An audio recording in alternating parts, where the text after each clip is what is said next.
बिस्मिल्लाहिर्रहमानिर्रहीम। अस्सलाम वालेकुम। फोटोसिंथेसिस की सीरीज़ में आज हमारा ये चौथा लेक्चर है, जिसमें हम क्लोरोप्लास्ट के अंदर मौजूद क्लोरोफिल को डिटेल से डिस्कस करेंगे। Chlorophyll molecules are embedded in the thylakoid membrane. Chlorophyll के जो मॉलिक्यूल्स होते हैं वो थाइलेकोइड मेम्ब्रेन में एम्बेड हुए होते हैं, एक्ट लाइक अ लाइट एंटीना।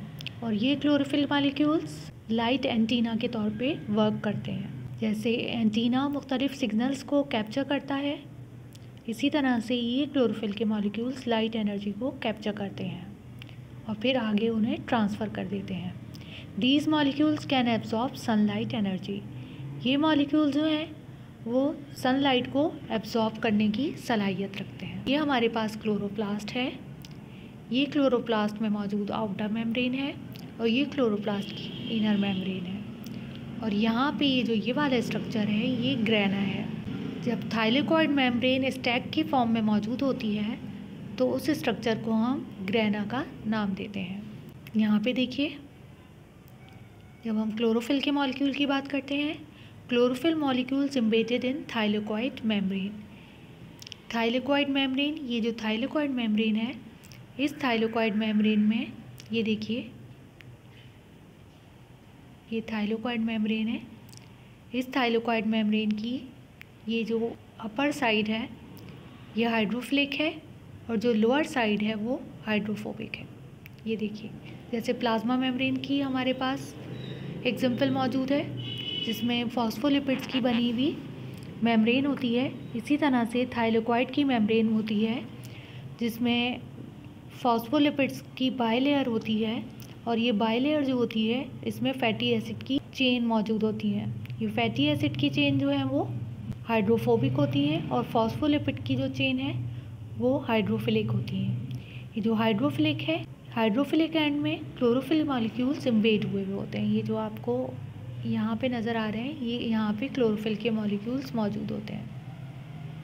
थाइलेकोइड मेम्ब्रेन की बात करूँ, ये थाइलेकोइड है, तो ये थाइलेकोइड मेम्ब्रेन है, ये इस तरीके से, ये आउटर मेम्ब्रेन है और ये इनर मेम्ब्रेन है। और बीच में यहाँ पे क्या है, ये इस तरीके से, ये आउटर मेम्ब्रेन है, ये इस तरीके से, और यहाँ पे ये फैटी एसिड की चेन है। इसमें ये जो दोबारा से बना देते हैं इसे बड़ा करके, ये देखिए, क्लोरोफिल के मॉलिक्यूल जो हैं वो कहाँ पे एम्बेड हुए हैं, प्लाज्मा मेम्ब्रेन में एम्बेड हुए हैं। जो आपको थाइलेकोइड मेम्ब्रेन है इसमें यहाँ पे क्या मौजूद है, क्लोरोफिल के मॉलिक्यूल मौजूद है। ये क्लोरोफिल के मॉलिक्यूल है। अब हम फोटो सिस्टम की बात कर लेते हैं। फोटोसिंथेसिस के प्रोसेस में दो किस्म के फोटो सिस्टम होते हैं, एक होता है फोटो सिस्टम 1 और एक होता है फोटो सिस्टम 2। जब हम फोटो सिस्टम की बात करते हैं तो हमें बहुत सारी चीज़ों को डिस्कस करना पड़ता है, जिसमें सबसे पहले हम डिस्कस करेंगे रिएक्शन सेंटर की। रिएक्शन सेंटर में क्या चीज़ मौजूद है, क्लोरोफिल एंड इलेक्ट्रॉन एक्सेप्टर्स मौजूद हैं। रिएक्शन सेंटर फोटो सिस्टम का वो हिस्सा है जहाँ पे क्लोरोफिल ए का मॉलिक्यूल मौजूद होता है और इलेक्ट्रॉन एक्सेप्टर्स मौजूद होते हैं। इलेक्ट्रॉन को एक्सेप्ट करने वाले कैरियर्स मौजूद होते हैं, जैसे फियोफाइटिन, साइटोक्रोम BF, प्लास्टोक्विनिन, प्लास्टोसाइनिन, ये सारे इलेक्ट्रॉन एक्सेप्टर्स मौजूद होते हैं रिएक्शन सेंटर में, जहाँ पे पहला लाइट ड्राइवन केमिकल रिएक्शन जो है वो अंजाम पाता है। Light harvesting complex. Light harvesting complex क्या होता है, लाइट हार्वेस्टिंग कॉम्प्लेक्स। इस लाइट हार्वेस्टिंग कॉम्प्लेक्स को क्वांटासोम भी कहा जाता है। इस क्वांटासोम में 230 के करीब पिगमेंट्स होते हैं, जिसमें chlorophyll A, chlorophyll B, फाइकोवलेंस, carotenoid, xanthophyll के मॉलिक्यूल्स होते हैं। ये लाइट की एनर्जी को हार्वेस्ट करते हैं और एक मॉलिक्यूल से दूसरे मॉलिक्यूल में ट्रांसफ़र करने के बाद उस लाइट को पर्टिकुलर क्लोरोफिल ए के पास पहुंचा देते हैं, जो कहाँ पे मौजूद होता है, रिएक्शन सेंटर में मौजूद होता है। Light harvesting complex. Pigment molecules bounded to proteins. ये एक ऐसा कॉम्प्लेक्स होता है जिसके अंदर पिगमेंट्स मॉलिक्यूल्स मौजूद होते हैं जो प्रोटीन से बाउंड हुए होते हैं। एक्चुअली ये जो हमारे पास क्लोरोफिल है ये प्रोटीन्स के साथ बाउंड हुए होता है। अब यहाँ पे देख लेते हैं डायग्राम में क्या बताया जा रहा है। ये देखिए, ये सबसे पहले हम देख रहे हैं थाइलेकोइड मेम्ब्रेन है। इस थाइलेकोइड मेम्ब्रेन को इन्होंने यहाँ पे, ये थाइलेकोइड मेम्ब्रेन है, ये मेम्ब्रेन, ये दिखाने की कोशिश, ये जो ये वाला एरिया है ये इस थाइलेकोइड मेम्ब्रेन को रिप्रेजेंट कर रहा है। अब यहाँ पे ये थाइलेकोइड मेम्ब्रेन क्या क्या मौजूद है, सबसे पहले हम ये देख लेते हैं। थाइलेकोइड मेम्ब्रेन के बाहर वाला हिस्सा स्ट्रोमा है, ये थाइलेकोइड मेम्ब्रेन है, ये थाइलेकोइड मेम्ब्रेन है, और इसके जो बाहर वाला हिस्सा है वो स्ट्रोमा है। ये क्लोरोप्लास्ट है, ये स्ट्रोमा है, और ये थाइलेकोइड मेम्ब्रेन है। और इस थाइलेकोइड मेम्ब्रेन की कितनी लेयर हैं, 2 लेयर हैं इस तरीके से।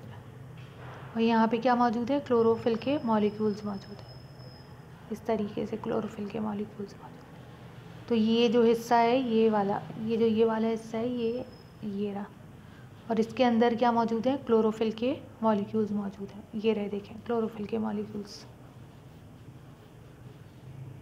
ये जो मैं दिखा रही हूँ आपको,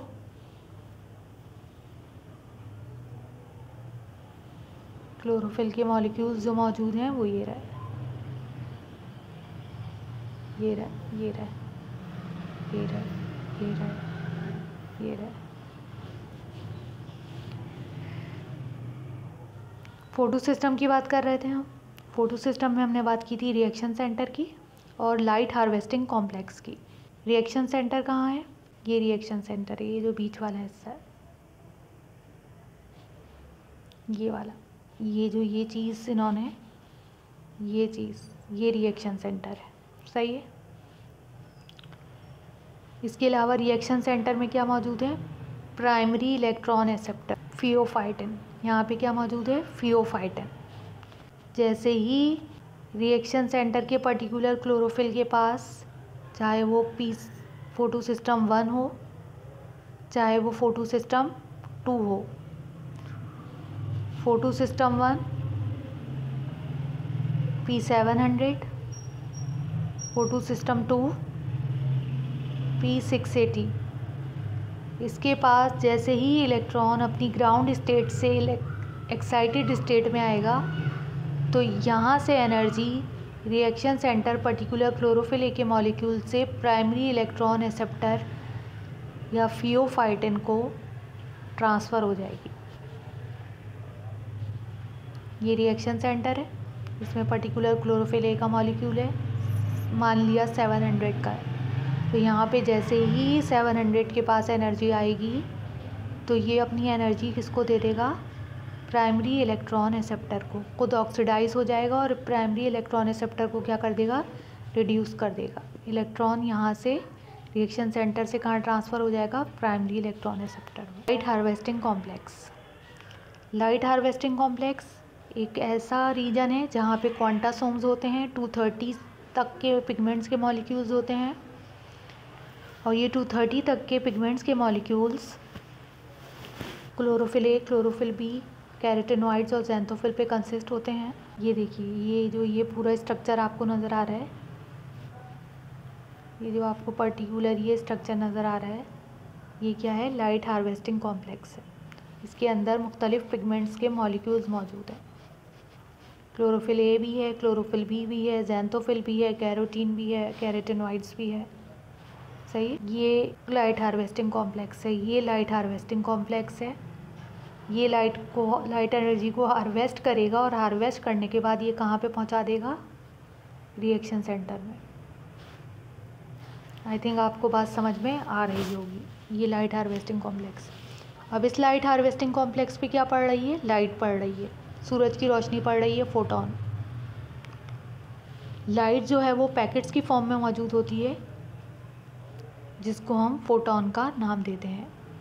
ये फोटोन एक क्लोरोफिल ए के मॉलिक्यूल से अपनी एनर्जी दूसरे क्लोरोफिल के मॉलिक्यूल को देंगे, दूसरे से तीसरे में, तीसरे से चौथे में ट्रांसफ़र ऑफ एनर्जी। देखिए ट्रांसफ़र ऑफ एनर्जी हो रही है, और ये एनर्जी अब कहाँ पे चली जाएगी, स्पेशल क्लोरोफिल ए के मॉलिक्यूल के पास, जो कहाँ पे मौजूद है, पर्टिकुलर रिएक्शन सेंटर में मौजूद है। जहाँ से पहला reaction first chemical driven chemical reaction होगा और फिर यहाँ से एनर्जी किसके पास जाएगी, प्राइमरी इलेक्ट्रॉन एक्सेप्टर या फिर फियोफाइटिन के पास। चलें देख लेते हैं। स्पेशल क्लोरोफिल ए के मॉलिक्यूल्स के पास आ गई जो रिएक्शन सेंटर में मौजूद है। जैसे ही इसके पास एनर्जी आएगी तो ये अपनी ग्राउंड स्टेट से इलेक्ट्रॉन एलिवेट होकर एक्साइटेड स्टेट पे जाएगा। ये क्लोरोफिल ए का मॉलिक्यूल अपनी जो इलेक्ट्रॉन है वो किसको दे देगा, प्राइमरी इलेक्ट्रॉन एक्सेप्टर को दे देगा। प्राइमरी इलेक्ट्रॉन एक्सेप्टर को जब एनर्जी जाएगी तो ये क्लोरोफिल का मॉलिक्यूल ऑक्सीडाइज हो जाएगा और ये जो प्राइमरी इलेक्ट्रॉन एक्सेप्टर या फियोफाइटिन है ये रिड्यूस्ड हो जाएगा। और फिर यहाँ इस तरह से दोबारा इसकी इलेक्ट्रॉन की कमी को कौन पूरा करेगा, यहाँ से दोबारा फोटोन की लाइट आएगी, फिर रिड्यूस्ड होगा, फिर ऑक्सीडाइज होगा, फिर रिड्यूस्ड होगा, फिर ऑक्सीडाइज होगा, फिर रिड्यूस्ड होगा, फिर ऑक्सीडाइज होगा, फिर इसको रिड्यूस करेगा, फिर ये ऑक्सीडाइज होगा, फिर ये प्राइमरी इलेक्ट्रॉन एक्सेप्टर को रिड्यूस करेगा।